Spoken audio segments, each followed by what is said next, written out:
আসসালামু আলাইকুম, কেমন আছেন আপনারা সবাই? চলে আসলাম নতুন চটপট মজাদার একটি রেসিপি নিয়ে। ঘরে থাকা বাসি রুটি দিয়ে আপনারা তৈরি করে নিতে পারেন এই মজার স্ন্যাক্স আইটেমটি। ভিডিওর মতো করে কিছু ধনিয়া পাতা, কাঁচামরিচ কুচি কুচি করে কেটে নেবেন। এরপর একটি কিংবা দুইটি আলু সিদ্ধ করে ভালোভাবে ম্যাশ করে নেবেন। তারপর তাতে কাটা রাখা ধনিয়া পাতা, কাঁচামরিচ, টমেটো সস, যে কোনো বিরিয়ানি মশলা এক চা চামচ দিবেন।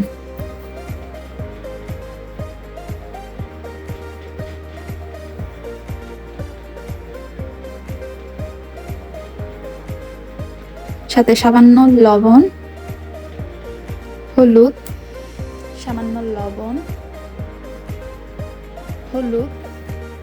ধনিয়া গুঁড়া দিয়ে ভালো করে মিশিয়ে নেবেন। এরপর যে কোনো বাসি রুটি নেবেন, যে কোনো ঘরে থাকা বাসি রুটি পড়ে আছে এরকম কয়েকটি রুটি নেবেন। তারপর তাতে ভিডিওর মতো করে আলুর পুরটা ছড়িয়ে চারিদিক দিয়ে লাগিয়ে নেবেন। এরপর অপর রুটিটি এর উপর বসিয়ে একইভাবে পুরগুলো লাগিয়ে নেবেন।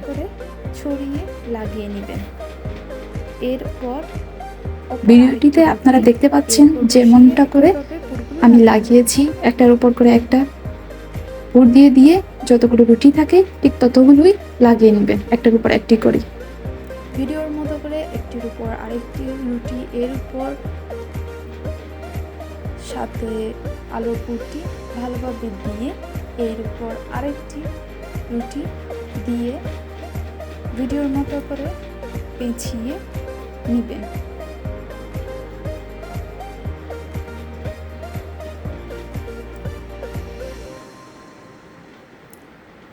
লাগানোর পর এইভাবে ভিডিওর মতো করে সুন্দরভাবে পেঁচিয়ে নেবেন। পেঁচানো হয়ে গেলে খুব ভালোভাবে বাকি পুরগুলো দিয়ে বাদবাকি রুটির মুখে দিয়ে সামনে পিছনে চারিদিক দিয়ে সিল করে দিবেন।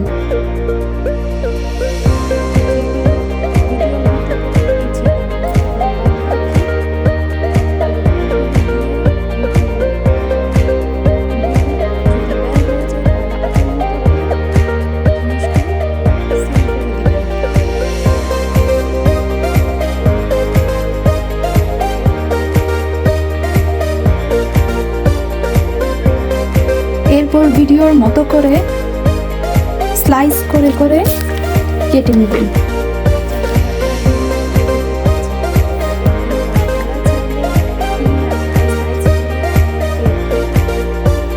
আপনারা চাইলে কাটতেও পারেন, আবার নাও কাটতে পারেন, আমি দুটোই দেখিয়ে দিচ্ছি। এরপর একটি পাত্রে সামান্য বেসন, ডিম, একটি সামান্য লবণ, গরম মশলা দিয়ে রুম টেম্পারেচারে থাকা সামান্য পানি দিয়ে মিশ্রণটি মিশিয়ে নেবেন যতক্ষণ না পর্যন্ত একটা আঠালো ভাব না আসে। একসাথে পানি দিবেন না, হালকা হালকা করে পানি দিয়ে মিশিয়ে নেবেন মিশ্রণটি। সাথে আপনার হাতে থাকা যে কোনো মাংসের মশলা আপনি চাইলে অ্যাড করতে পারেন, এতে একটা ভালো ফ্লেভার, টেস্ট দুটাই আসে।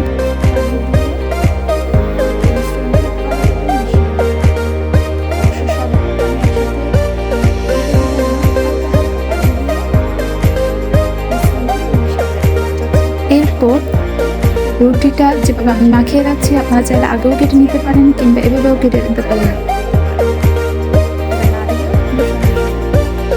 এরপর রুটিটা দিয়ে এভাবে মিশ্রণটি ভালোভাবে লাগিয়ে চুবিয়ে নেবেন যাতে চারিদিক দিয়ে মিশ্রণটি, বেসনের এই মিশ্রণটি লেগে যায়। এরপর কড়াইতে তেল গরম করে তাতে এপিঠ ওপিঠ ভালোভাবে বেজে তুলে নেবেন। বেসনের মিশ্রণ এরপর কেটে নেবেন যেমনটা স্লাইস করবেন, আবার এরপর আবার মচমচে ভালোভাবে ভেজে তুলে নেবেন।